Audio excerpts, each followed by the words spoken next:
우리가 어제 나눴던 12절 말씀을 보면 주 예수 그리스도의 이름으로 다시 말하면 예수 그리스도께서 오셨다라고 하는 것에 현혹되어 있는 그것을 고집하는 자들에게 조용히 일하며 자기 양식을 스스로 마련하라는 권면을 했습니다. 언제 주님이 오셔도 우리가 해야 될 일은 우리에게 맡겨주신 일을 감당하는 일입니다. 그래서 우리가 이미 백신 주사를 맞은 것처럼 오셨다, 예수님이 오셨다라고 하는 것, 이 혼란스러움으로 인해서 직장을 버리거나 또는 자신의 삶을 정리했던 이런 사건들이 있었습니다. 전혀 성경적이지 않습니다. 성경은 우리에게 주님이 언제 오실지 모른다라는 것과 더불어 우리에게 맡겨주신 일, 그것에 최선을 다하라고 가르칩니다. 언제 오실지 모르니까 우리가 그것을 이 땅에서의 삶을 미리 정리하고 있으라는 말이 아닙니다. 우리가 일하고 있는 동안도 주님이 오실 수 있다는 거죠. 그래서 우리에게 맡겨주신 일, 이 일에 성실하게 또 열심히 잘 감당하는 것이 마지막 때를 살아가는 우리의 모습임을 강조했습니다. 그리고 이어지는 13절의 말씀은 바르게 살고 있는 이라고 첨부해서 좀 쉽게 설명하기 위한 설명을 더하고 있습니다.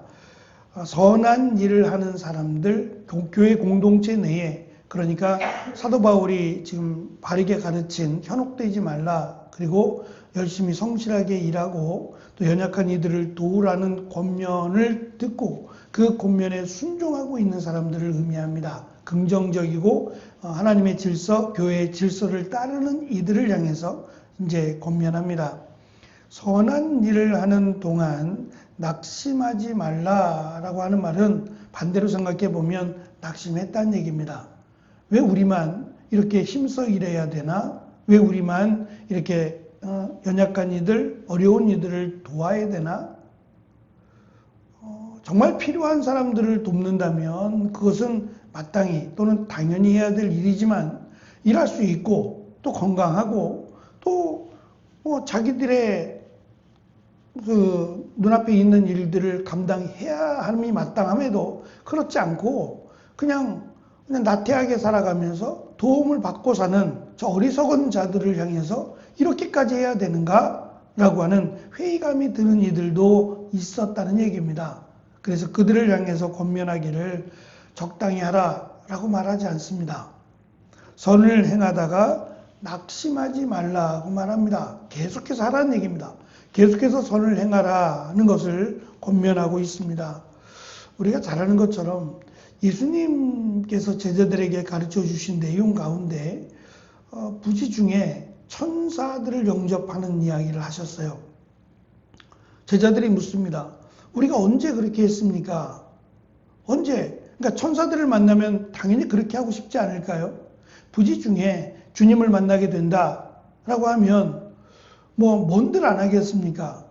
그런데 언제 우리가 그렇게 했습니까? 라고 질문을 했을 때 예수님께서 연약한 사람, 가난하고 힘들고 어려운 사람을 도운 그것이 곧 나를 그렇게 한 것으로 말씀하셨단 말입니다.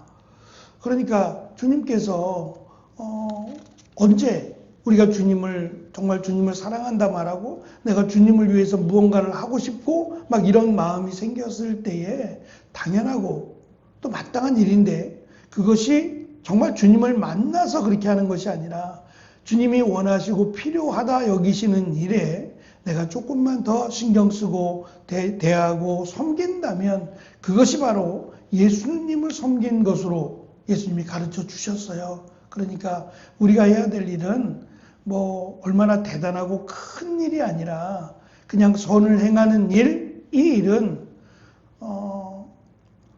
정말 도움이 필요한 사람뿐만 아니라 그렇지 않고 불필요하다 여길 수 있는 그들에게까지도 일단은 선을 행하는 일은 계속해서 하라는 말씀이에요.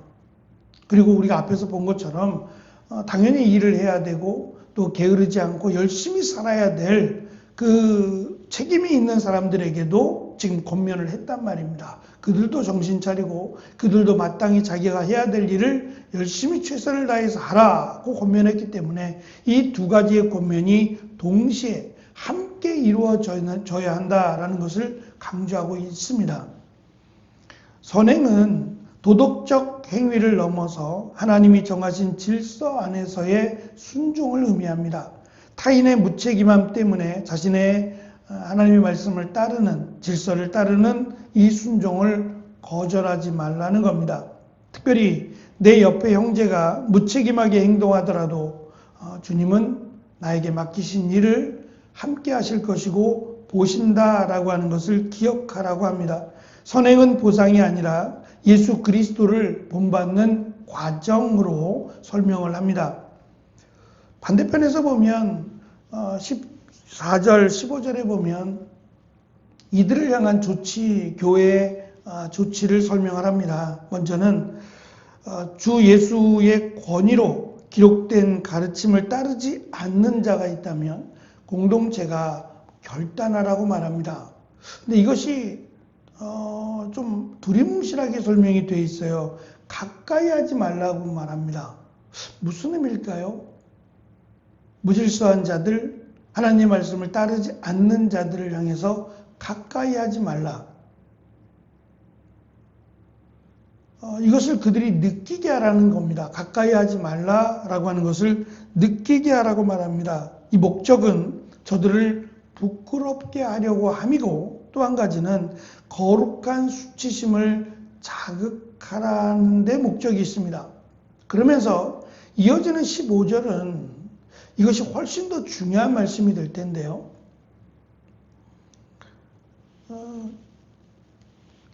아는 친한 목사님이 지금 이제 목회 경력만 따지면 목회를 30년, 담임 목사의 사역을 30년 가까이 하고 있는데, 이 사람 저 사람 많은 사람을 만났을 겁니다. 그 중에 한 사람 청년 때부터 신앙생활을 해왔고 청년 때부터 함께 이 교회 공동체를 세우는데, 이 친구가 교회에서 또는 목사님이 이 책을 읽으라고 책을 추천하거나 가르치면 그 가르침을 잘 따르지 않았대요. 따르지 않고 자기 나름대로 책을 이렇게 골라서 보는데 전혀 성경적이지 않은 그런 책들에 관심을 보이더래요. 처음엔 그런가 보다 했는데 나중에 가서 이 대화를 나누다 보니까 우리가 말하는 진화론이요, 이 진화론에 매여 있다는 거예요. 그러니까 창조론을 믿지 않는다는 겁니다. 그러면 창세기 1장 1절부터 안 믿는다는 거잖아요. 단순히 진화론을 믿는다라는 정도가 아니라 고민을 해야 되는데, 고민이 아니라 오히려 자신의 생각이나 주장을 역설하더라는 거예요. 마치 맞는 것처럼, 자신의 생각이나 자신의 주장이 맞는 것처럼. 그래서 몇 번의 권면을 했대요. 그렇지 않다. 성경은 1장 1절부터, 창세기 1장 시작부터 하나님이 천지를 창조하셨다고 말씀한다. 진화가 아니라 창조다라고 계속해서 권면을 했죠. 근데 그 권면을 받아들이지 않더래요. 그래서 목사님도 계속 기도하면서 만날 때마다 또 그것을 자기만 갖고 있는 게 아니라 다른 사람, 다른 성도들에게도 자신의 주장을 강조하더라는 겁니다. 그러면 교회에서 가르치는 목사님이 설교하는 내용이 틀렸다는 게 되잖아요. 그래서 고민하다가 그건 아니다. 하나님의 말씀을 믿는 것이 교회고 성도고 우리가 그래야 된다라는 말씀을 가르쳤더니 어느 날인가 가방을 싸서 교회를 나가더래요. 근데 이 친구가 그 교회에서 11조를 가장 많이 하는 친구래요. 청년 때부터 신앙생활을 해왔고 개인 사업을 하는데 11조를 한 달에 한 300만 원씩 11조를 한대요. 가장 많이 11조를 하죠.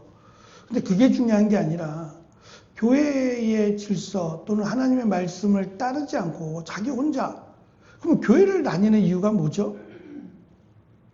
교회는 믿음의 공동체, 신앙의 공동체, 하나님의 말씀을 따르고 순종하는 공동체인데 하나님의 말씀을 거역하겠다고 하면 이걸 어떻게 해야 되나.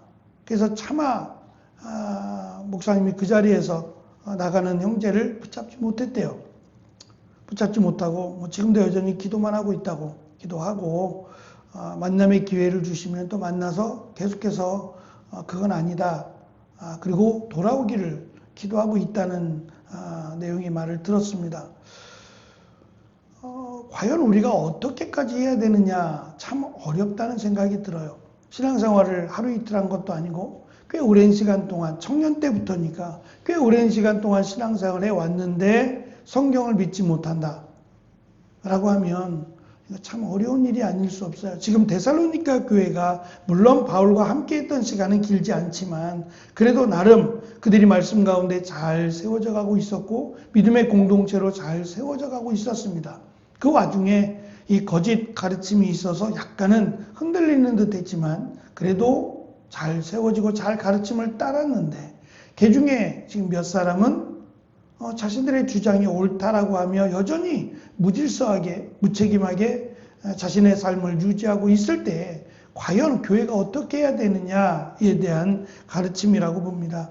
첫째는 사도적 권위, 하나님의 말씀에 순종하는 것이 첫 번째고 두 번째는 그들을 가까이 하지 않음으로 인해서 그들에게 깨달음을 주어라. 대놓고 책망하는 것이 아니라 그들이 스스로 깨달을 수 있도록 교회가 조치를 취하라. 그런데 이 조치는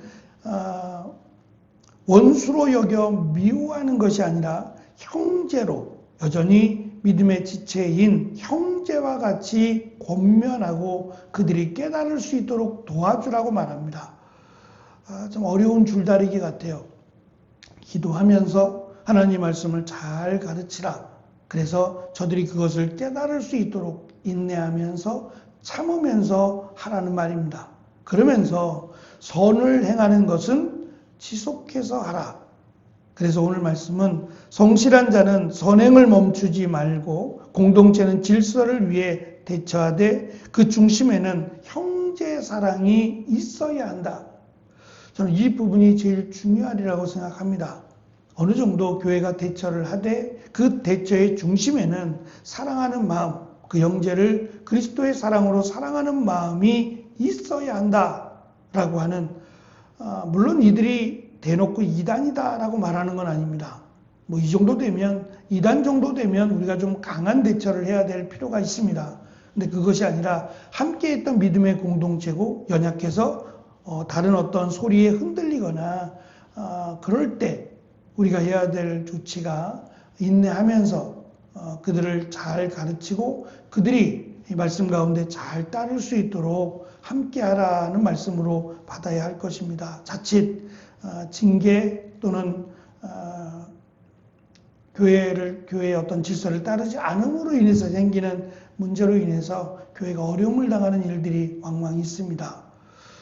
쉽지 않은 일이라고 생각합니다. 하지만 필요하다면 이 일에 함께 기도하면서 함께 하나님께서 원하시는 뜻을 찾는 것도 우리가 해야 될 우선순위가 아닌가라는 생각을 가져보았습니다. 어쨌든 잘못된 것들을 고쳐야 되는 일도 교회가 해야 되는 일이고 이 일에 다른 이들 또한 어려움 당하지 않도록 끝까지 선을 행하면서 우리가 그들을 사랑함으로 잘 가르치고 잘 세워주는 것도 또 우리가 마땅히 해야 될 일임을 사도 바울이 마지막 권면으로 인사를 하기 전에 마지막 권면으로 성도들에게 권면하고 있다라는 점도 우리가 중요하다라고 기억해야 하겠습니다. 거룩한 교회를 세워나가고 하나님의 말씀 가운데 세워가는 교회가 결코 쉽지 않다는 것을 우리는 알 수 있습니다. 사도 바울이 가르치고 기도하고 또 함께 하고 있는 교회임에도 불구하고 어려움이 있다라고 하는 것은 이 땅을 살아가는 우리에게도 쉽지 않음을 가르쳐 줍니다. 이 시간 기도할 때 우리 교회 모든 성도가 한 믿음으로 하나님의 말씀 앞에 잘 자라가는 그런 은혜가 있기를 위해서 기도해 주시면 감사하겠습니다. 기도하겠습니다.